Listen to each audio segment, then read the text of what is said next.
네. 오늘 본문 말씀은요, 누가 천국 잔치에 들어갈 수 있느냐에 대한 이야기입니다. 누가 과연 천국에 들어갈 수 있고, 누가 천국에 들어갈 자격을 얻을 수 있냐, 누가 천국에 가냐에 대한 이야기입니다. 오늘 본문 말씀을 보시면 두 종류의 사람이 나오는데요. 첫 번째 부류의 사람은 15절에 나옵니다. 15절에 보시면 함께 먹는 사람 중에 하나라고 나오는 그 부류인데요. 두 번째 부류는 21절에 나오는 사람들입니다. 어떤 사람들이냐면 거리와 골목에 있는 가난한 자, 몸이 불편한 자, 맹인과 저는 자들이라고 나와 있습니다. 오늘은 이 두 부류의 사람들을 좀 살펴보면서 하나님께서 어떤 자를 천국으로 초대하시고 잔치의 자리로 인도하시고 계신지 한번 살펴보기를 원합니다. 먼저 첫 번째 부류의 사람입니다. 이 사람이 하는 말을 한번 보세요, 여러분. 15절에 이렇게 나와 있습니다. 함께 떡을 먹던 사람이 있는데요, 그 사람이 말하는 거예요. 하나님의 나라에서 떡을 먹는 자는 복되도다, 지금 이러고 있는 것입니다. 갑자기 뜬금없이 다 같이 밥을 먹고 있는데, 우리 교회를 생각해 보세요. 국수 막 먹고 있는데 한 사람이 벌떡 일어나더니 지금 국수 먹는 사람들 하나님 나라에서 복이 있을 것입니다. 뭐 정치인도 아니고 뭐 하는 거죠? 갑자기 이게 왜 이런 말을 할까? 뜬금포입니다, 완전히. 지금 이런 말을 하는 거예요. 이 사람은 왜 이런 말을 했을까요? 바로 자기 자신이 하나님 나라에 들어갈 자격이 있는 사람이다. 그런 교만과 자만감에서 이런 말을 하는 것입니다. 하나님 나라에서 떡을 먹는 자는 복되도다. 그게 바로 우리다. 그렇게 말하고 있는 것입니다. 자, 그러면요, 밥을 다 같이 먹는 그런 상황이었어요. 그렇죠? 그러면 예수님께서 뭐라고 하셔야 될까요? 맞으면 맞다, 아니면 아니다 하셔야 되잖아요. 우리 배경을 한번 보겠습니다. 지금 오늘 말씀의 배경은 14장 1절에 나와 있어요.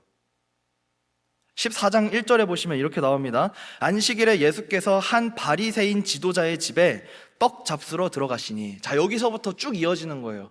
그러니까 그냥 바리새인도 아니에요. 바리새인들 중에 지도자입니다. 리더입니다. 그 사람이 예수님을 초청해가지고요, 예수님이 떡을 잡수시러 들어갔어요. 근데 그날이 언제예요? 안식일입니다. 그리고 그 안식일에 떡을 잡수시러 갔을 때 지금 이 이야기들이 펼쳐지고 있는 거예요. 그 이야기들 중에 하나가 바로 오늘 우리가 읽은 이 말씀입니다. 자, 그러면은 떡을 잡수시러 갔으니까 어떤 상황이겠어요? 다 같이 밥을 먹고 있는 그런 상황이에요. 근데 밥을 먹다가 너무 맛있었는지, 야, 이거 먹는 사람은 복됩니다, 지금 이러고 있는 것입니다. 자, 그러면 정상적인 상황이라면 예수님께서 지금 급발진하고 있는 이 사람을 향해서 뭐라고 해야겠습니까? 조용히 좀 하세요. 너무 흥분한 거 아닙니까? 이러거나, 그래 맞습니다, 복이 있을 것입니다, 뭐 여러 가지 이야기를 할 수 있는데, 오늘 예수님께서는 어떤 정답을 지금 내리시는 게 아니고 비유를 하나 말씀하십니다. 그 비유가 바로 오늘 우리가 읽은 이 말씀입니다. 큰 잔치에 대한 이야기예요. 16절에 보시면 이렇게 나옵니다. 어떤 사람이 큰 잔치를 베풀었다, 이렇게 말합니다. 그래서 이제 많은 사람들을 초대했대요. 그런데 여러분, 이 초대는요, 이 팔레스타인 지역에서 초대는 두 번을 합니다. 첫 번째 초대는 나 잔치할 건데 올 사람 해서 이제 물어봐서 초대를 하는 거예요. 그러면은 제가 미나한테 초대장을 보냈습니다. 올 사람, 이게 첫 번째 초대예요. 그 미나가 얘기하겠죠? 올 수 있다, 없다. 자, 그러면은 올 수 없다고 한 사람은 두 번째 초대가 없고, 올 수 있다고 했어요, 미나가. 그러면은 두 번째 초대장을 보내요. 그게 언제냐면 잔치가 다 준비됐을 때 두 번째 초대장을 또 보내는 거예요. 마치 리마인드를 해주는 거죠. 회장님 10분 뒤에 이제 미팅이 있으십니다, 막 이런 것처럼 종을 시켜가지고 리마인드를 시켜주는 거예요. 참 멋지지 않습니까? 그래가지고 어때요? 그 주인이 이 사람을 생각하는 마음이 참 큰 거예요. 자, 그러면은 잔치가 열릴 준비가 다 됐어요. 자기 종을 시켜가지고 두 번째 초대를 합니다. 안녕하세요, 저희 주인님이 지금 말씀을 전해달라 해서 왔습니다, 미나 선생님. 저희가 이제 잔치 준비가 다 돼가지고요, 이제 오시면 되겠습니다, 이렇게 말을 하는 거예요. 그런데 미나가 뭐라고 해요? 저 못 갈 것 같아요, 지금 이렇게 말하고 있는 상황인 것입니다. 오늘 말씀을 보시면 사람들이 거절을 하는데 뭐라고 하냐면요, 18절입니다. 다 일치하게 사양하여 한 사람은 이르되. 초대했던 그 사람들이 모조리, 온다고 했던 그 사람들이 다 거절하고 있는 거예요. 뭐라고 하냐면, 첫 번째 사람은 저는 밭을 샀어요. 뭐예요? 부동산을 산 거죠. 아파트를 샀든 상가를 샀든 땅을 샀든 맹지를 샀든 아무튼 땅을 샀어요. 그러니까 어때요? 그 땅을 막 살펴봐야 될 것 같아요. 그래서 제가 이 땅을 좀 관리해야 될 것 같아서 못 갈 것 같습니다. 주인에게 좀 말 좀 해주십시오. 나를 좀 양해해달라고 좀 부탁해 주십시오. 이렇게 말하는 거예요. 마치 굉장히 정중한 것 같아요. 그렇죠? 나를 양해해달라고 말해 주십시오. 이러니까 굉장히 낮은 마음으로 하구나, 이렇게 오해할 수가 있는데, 사실은 뭐예요? 첫 번째 초대가 있었고 이 사람을 귀하게 여기는 마음으로 두 번째 초대를 보낸 건데, 당장 잔치를 앞두고 못 간다고 해버리는 거예요. 두 번째 사람이 나옵니다. 이 사람은 어떻게 거절했냐? 소 5결의를 샀대요. 소 5결의. 여기서 결의가 뭔지 제가 찾아보니까 뭐냐면, 그 쟁기를 끄는 두 짐승을 말할 때 결의라는 단위를 쓴대요. 그러니까 쟁기를 끌 때 그 소나 말이 한 마리가 끄는 게 아니고 두 마리가 끄는 걸 이야기하는 거예요. 그러니까 소 5결이면은 뭐예요? 10마리입니다. 이 소들을 많이 샀는데 이것을 시험해 봐야 된다, 그래서 못 간다, 이러는 것입니다.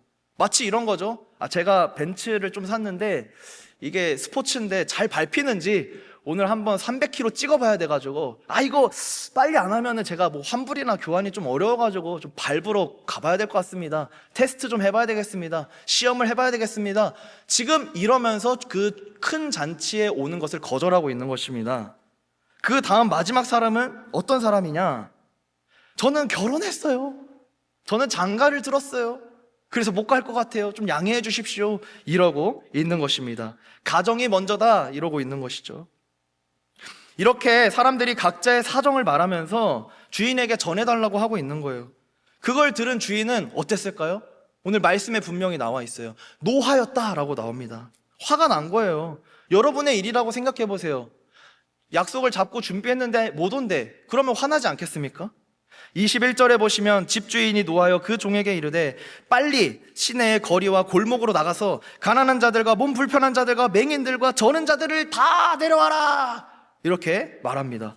그래서 종이 어떻게 하냐면, 예이, 알겠습니다, 다 데려오겠습니다 해가지고 나가가지고 일로 오시오, 일로 오시오, 어서 오시오, 어서 오시오 해가지고 다 데려다가 잔치 자리를 채우는 거예요. 원래 오려고 했던 사람들이 안 오니까 어때요? 잔치에 참여할 사람들을 찾기 위해서 거리로 나가고 골목으로 나가고 산으로 나갔다, 그렇게 말하고 있는 것입니다. 그런데 오늘 이 말씀을 읽다 보면은 한 가지 의문점이 생겨요. 그게 뭔지 아십니까? 의문점이 생겨요. 그게 뭐냐면요, 왜 가난한 자를 초대하고, 왜 몸이 불편한 자를 초대하고, 왜 맹인을 초대하고, 왜 저는 자를 초대하냐, 이거입니다. 이게 이상해요. 한번 생각해 보세요. 잔치를 연 주인이 화가 났어요. 아무도 안 오는 거예요. 자, 그런데 아무리 그렇다고 해서 밖으로 나가가지고 오시오, 오시오, 오시오, 생판 남인데 다 오라고 하고 있는 거예요. 밖에 나가가지고 거리에 있는 사람, 골목에 있는 사람, 그런 소외계층들을 다 초대해가지고 채우고 있는 거예요. 여러분, 이상하지 않아요? 한번 생각해 보세요. 여러분도 언젠가 결혼을 할 텐데, 내 결혼식에 친구들을 초대를 했어요. 근데 친구들이 다 이제 취업해가지고, 어떤 친구는 경기 북부에 살고, 어떤 친구는 강원도에 살고, 어떤 친구는 남쪽에 살고, 막 흩어져서 사니까, 그래, 교통이 제일 좋은 강남으로 해야겠다. 너무 비싸. 그래, 비싸긴 해도 이럴 때 친구들 얼굴 봐야지. 그래, 내 친구들이 와서 축하해주면 좋겠다 해가지고 강남에 있는 예식장을 탁 잡았어요. 아주 럭셔리하고 교통도 좋고 식장도 아름답고 또 음식이 맛없으면은 두고두고 욕먹어요. 여러분, 팁입니다. 음식이 꼭 맛있어야 돼요. 진짜 음식을 다 얘기해요. 음식 맛있는 곳, 이게 한 끼에 몇만 원이야. 제일 좋은 곳을 대접하려고 맛있는 곳을 딱 골랐어요. 친구들한테 결혼 소식을 전합니다. 그러니까 너무 축하해. 너가 드디어 결혼이야. 나도 가야 될 텐데 부럽다. 어떤 사람이야? 막 이러면서 막 얘기하고 갈게 꼭 갈게. 야, 너가 결혼하는데 내가 안 가면 어떡하냐? 막 이러면서 막 그래 이렇게 온다는 친구들이 많았어요. 그래서 숫자를 해보니까 한 300명 오겠다 해가지고 식수 인원, 밥을 먹는 사람을 300명을 잡은 거예요. 그래가지고 이제 예식장에다가 저 300명 올 겁니다 했어요. 그런데 결혼식 당일이 딱 된 거예요. 근데 보니까 텅텅 비어있어. 자리가 텅텅 비어있어. 그래서 이제 보니까 뭐냐면은 온다고 했던 그 친구들이 안 온 거예요. 결혼식이 다 끝나고 보니까 카톡이 와 있어요. 막 쌓여있는 거예요. 미안해 나 뭐가 생겼어. 벤츠 뽑았는데 밟아봐야 돼서, 내가 아파트 샀는데 입주 한번 해봐야 돼가지고, 한번 봐야 돼가지고, 내가 급하게 나도 너보다 먼저 결혼해가지고 지난주에 못 갈 것 같아. 신혼여행 와 있어. 막 이러면서 못 온다고 하는 거예요. 못 왔다고 미안하다고. 얼마나 황당합니까? 그렇죠? 이런 화가 나는 순간이에요. 자, 그러면은 이런 상황에서 어때요?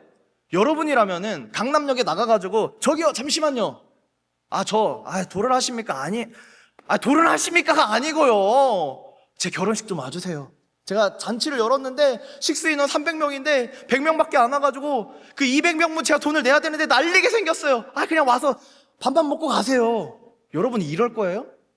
그거는 결혼식 망치는 거예요. 아무나 와서 축하해준다고 그게 축하입니까? 그런데 지금 그러고 있는 거예요. 서울역으로 나가가지고 노숙자들 데려오는 거예요.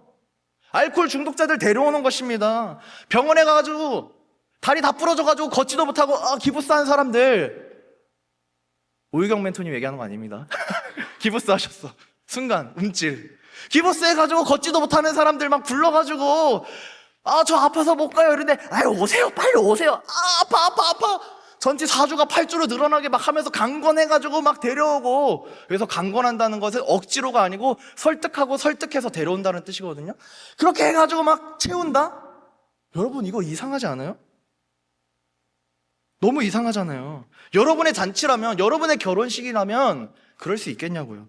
어렵죠. 아무리 손해가 많이 났고 아무리 화가 나고 음식이 버려질지라도 아무나 드리지 않습니다. 그게 잔치예요. 오히려 지금 이 주인이 해야 할 행동은 뭐예요? 아무나 데려다가 지금 오세요 앉으세요 하는 게 아니고, 먹고 가세요 맛있나요 감사합니다 지금 이러는 게 아니고 해야 되는 게 뭐예요? 결혼식 다 끝난 다음에 한 명씩 이제 카톡 남긴 애들 전화하는 거예요. 야, 온다며. 뭐야 진짜. 미안해. 어떻게 된 거냐고. 야, 잠깐 끊을게. 이 자식. 두 번째, 탁탁탁. 야, 온다며 어떻게 된 거야? 지금 이거를 해야 돼요. 원래 이거를. 뭐예요? 종을 다시 한 번 더 보내가지고 지금 뭐 하자는 거야? 온다고 했잖아. 내가 이렇게 다 준비했는데 너를 위해서 함께 이 기쁨을 즐기려고 다 해놨는데 왜 안 오는 거야? 너 진짜 서운하다. 이러면서 어때요? 손절각을 보는 막 이런 상황들이 원래 펼쳐져야 된다고요. 너가 온다고 해서 예약도 다 잡아놨어. 숙소도 잡아놨어. 비행기표도 끊어줬어. 그런데 갑자기 못 온다 하면 어떡해? 이렇게 따져도 모자를 파네. 친구들한테 분노를 표출하는 게 아니고 뭐예요? 길거리 노숙자들, 중독자들, 다친 사람들, 병원에 누워있는 사람들, 그런 사람들을 초청하고 있는 것입니다. 들어올 자격이 없는 사람들, 나랑 아무도 상관없는 사람들, 오히려 이 잔치를 망칠 수도 있고 더럽힐 수도 있는 그 사람들을 초청하고 있는 거예요. 이것이 바로 은혜입니다. 이것이 바로 하나님 나라에 대한 이야기예요. 여러분, 우리는요 자격 없는 사람이에요. 원래는 하나님 나라에 들어가서 그 잔치를 즐길 수 없는 사람들입니다. 그런데 그 잔치의 문이 열린 거예요. 우리를 부른 것입니다. 할렐루야. 그 부르심에, 그 은혜의 자리에 응답하며 나아가는 우리 청년들이 되기를 주님의 이름으로 축복합니다. 축복합니다. 지금 천국 문이 열리고 있는 거예요. 모두에게 열리고 있는 것입니다. 아무 자격 따지지 않습니다. 아무나 오십시오. 괜찮습니다. 하고 있는 거예요. 그런데 여기서도 사실 아무나가 아니에요.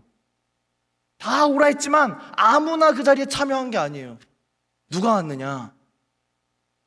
부름에 응답한 사람이 오는 거예요. 여러분, 열려 있어요. 천국은 열려 있어요. 주님께서는 모든 사람이 구원받기를 원하신다고 하셨어요. 그러한 사람들에게 열려 있는 이 문, 하나님이 오늘도 초청하고 계세요. 그런데 그 부르심에 응답하는 사람이 얼마나 됩니까? 얼마나 되냐고요. 아무나 참여할 수 있지만 사실 누가 참여해요? 그 부름에 응답하여서 온 사람들이 자리에 앉는 것입니다. 그 잔치 자리에 참여할 자격은 이제 응답하는 자예요. 하나님의 은혜에 응답하는 우리 청년들이 되기를 주님의 이름으로 축복합니다. 그렇습니다. 오늘 이 큰 잔치 비유는요, 잔치 자리에 참여할 자격이 없는 나를 향해 은혜를 베푸시는 하나님의 사랑입니다. 그리고 그 잔치에 참여하는 자들은 지금 무엇을 하고 있어요? 응답하고 있는 것입니다. 이것이 바로 천국 잔치의 모습인 것입니다. 한번 따라해 봤으면 좋겠습니다. 자격 없는 자가 은혜를 받는다. 자격 없는 자가 은혜를 받는다. 여러분, 이게 바로 기독교의 핵심 사상이에요. 정신이에요. 여러분, 우리가 15절에서 읽었지만 15절에 그 함께 자리에 앉았던 사람이 뭐라고 했어요?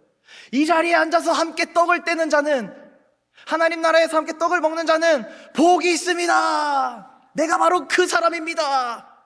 자부심을 드러내고 있지 않습니까? 나 정도면 지금 이러고 있는 거 아닙니까? 그런데 우리 주님은 지금 뭐라고 하고 계시는 거예요? 그럼 교만하고 오만하고 나 정도면 된다는 그런 사람이 천국에 들어가는 게 아니라 부르심에 응답하여서 자격 없지만 그럼에도 불구하고 나오는 자가 바로 그 잔치 자리에 참여하게 될 것이다. 이렇게 말씀하고 계신 것입니다. 이게 바로 우리가 믿는 복음이에요. 세상의 법칙은 무엇이죠? 지성이면 감천이다 라는 것입니다. 지성을 드려요. 한지성 어디 있어? 지성이를 드리자. 이따가 지성을 드려요. 정성을 드리는 거죠. 주여 주여 드립니다.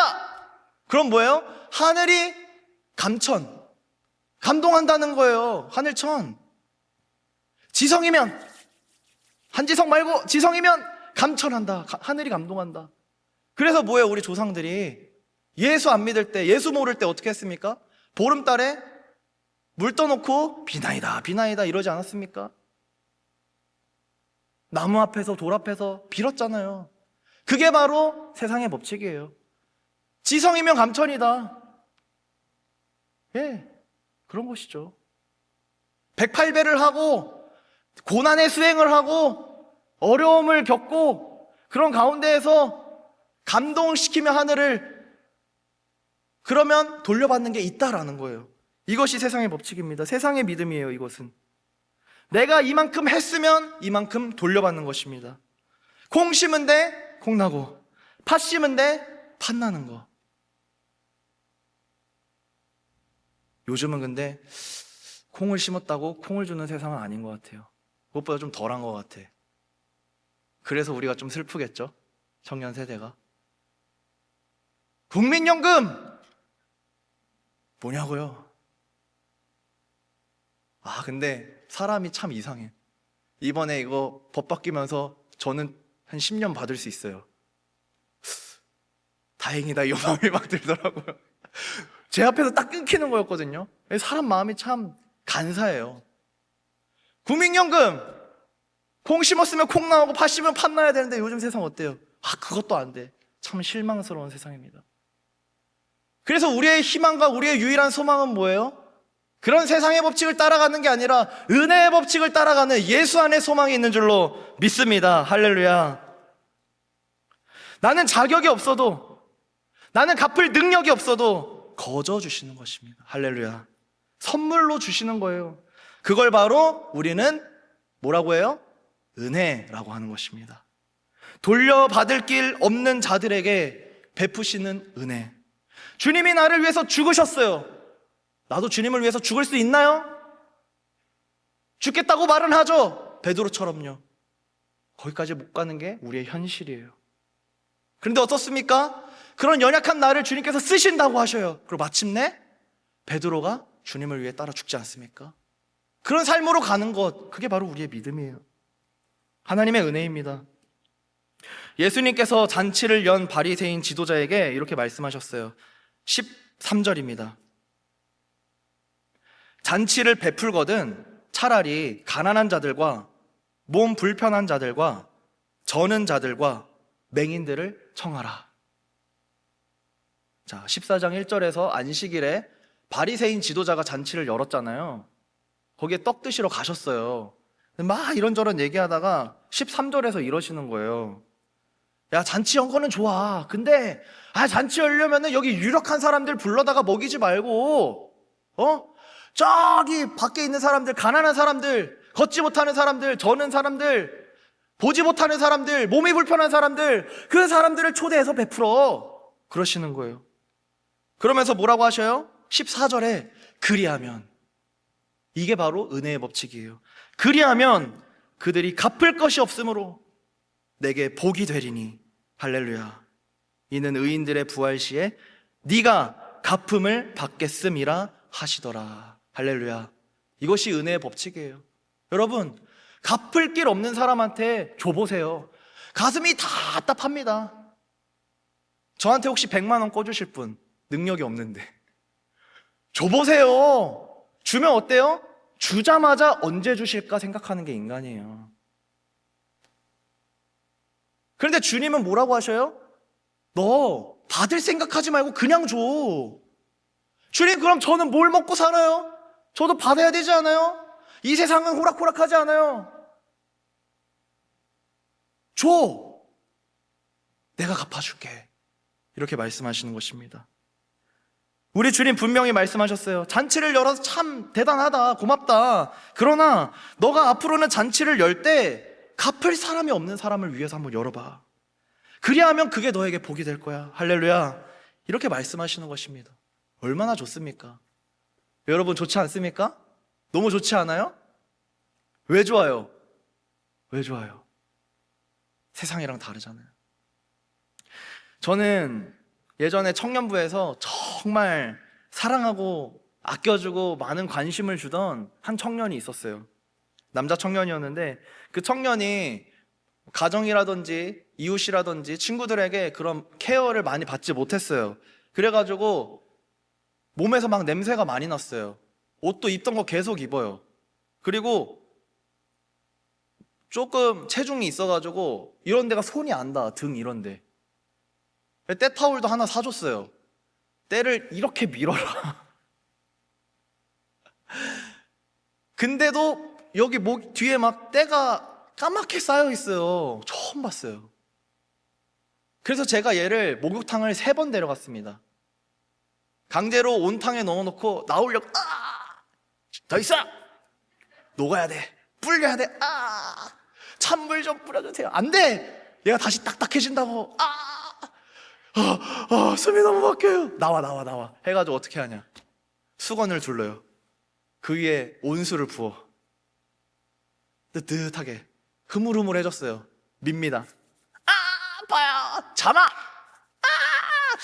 떨어지고 있어. 참아. 막 밀었어요. 근데 한 방에 안 돼요.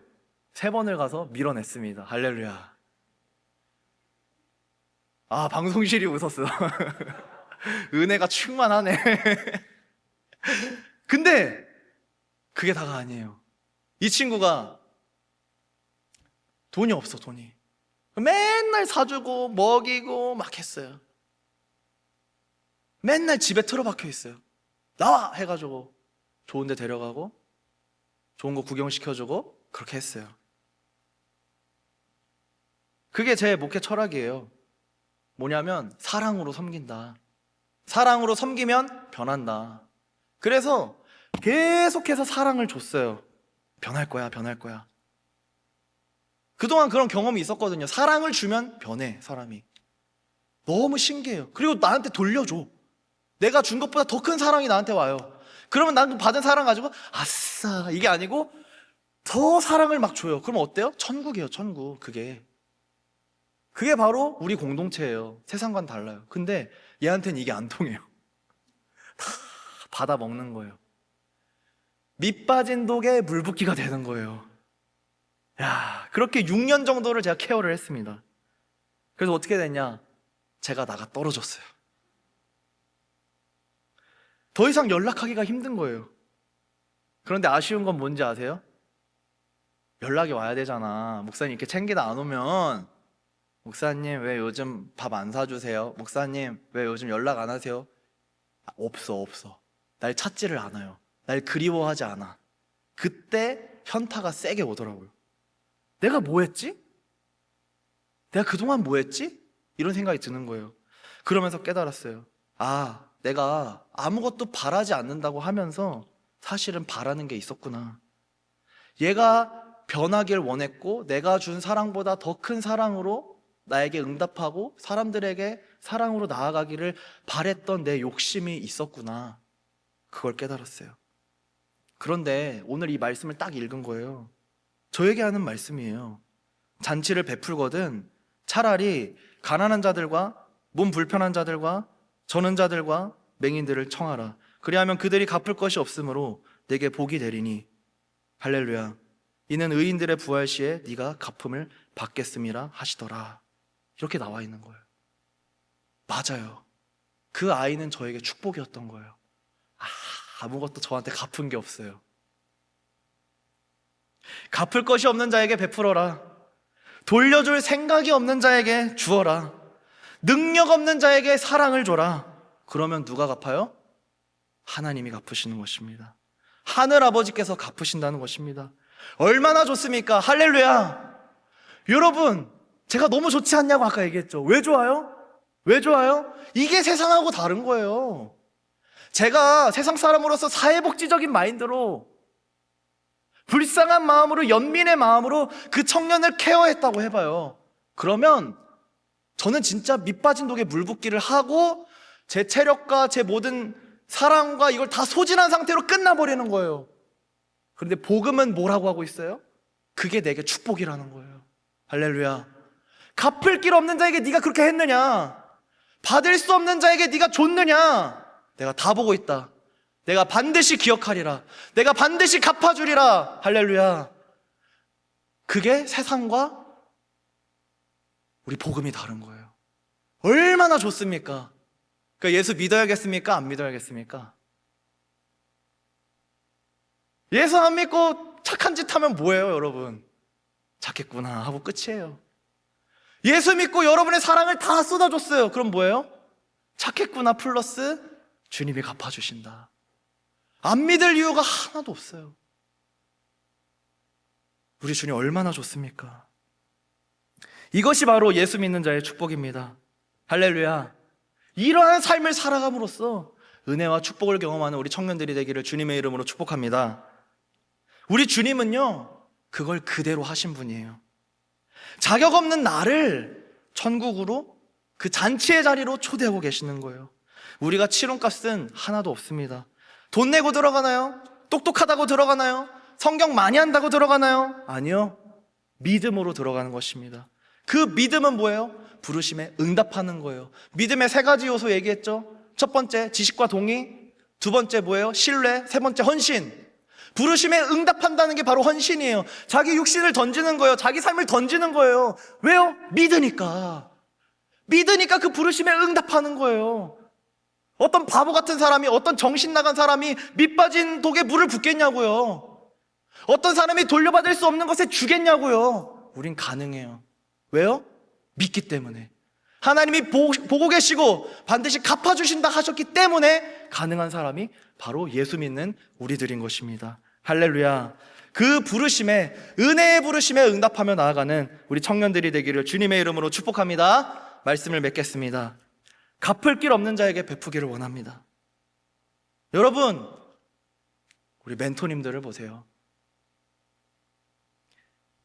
멘토님들이 우리 청년들을 향해 베푼 것 주님이 잊지 않으시는 줄로 믿습니다. 할렐루야. 우리 임원들이 여기에 있는 청년들을 섬긴 것 사람들은 다 잊어도 천국에 기록되고 있는 줄로 믿습니다. 할렐루야. 인스타에도 기록하고 있지만 천국에 더 구체적으로 명확하게 기록되고 있는 줄로 믿습니다. 우리 청년들이 서로를 또 챙겨줘요. 목원을 챙겨요. 그것을 주님은 다 보고 계셔요. 야, 네가 참 대단하다. 너가 그럴 필요까지는 없는데, 너가 뭐 리더도 아니고 임원도 아니고 멘토도 아닌데 잘하고 있다. 주님이 갚으신다는 거예요. 우리 청년들, 갚을 길 없는 내 주변에 있는 그 사람들에게 사랑을 줘보시기 바랍니다. 갚아주시는 은혜를 누리기를 주님의 이름으로 축복합니다. 이렇게 기도했으면 좋겠어요. 주님이 내 아버지잖아요. 육신의 부모님도 계시지만 주님이 나를 만드셨잖아요. 주님이 하늘 아버지잖아요. 주님의 능력은 한계가 없으시잖아요. 이 땅과 이 우주 모든 것이 주님의 것이잖아요. 주님이 갚아주세요. 그렇게 기도하며 고백하며 나아갈 때 놀라운 역사가 저와 여러분의 삶 가운데 펼쳐질 줄로 믿습니다. 부르심에 응답하며 나아가는 청년들이 되기를 주님의 이름으로 축복합니다. 축복합니다.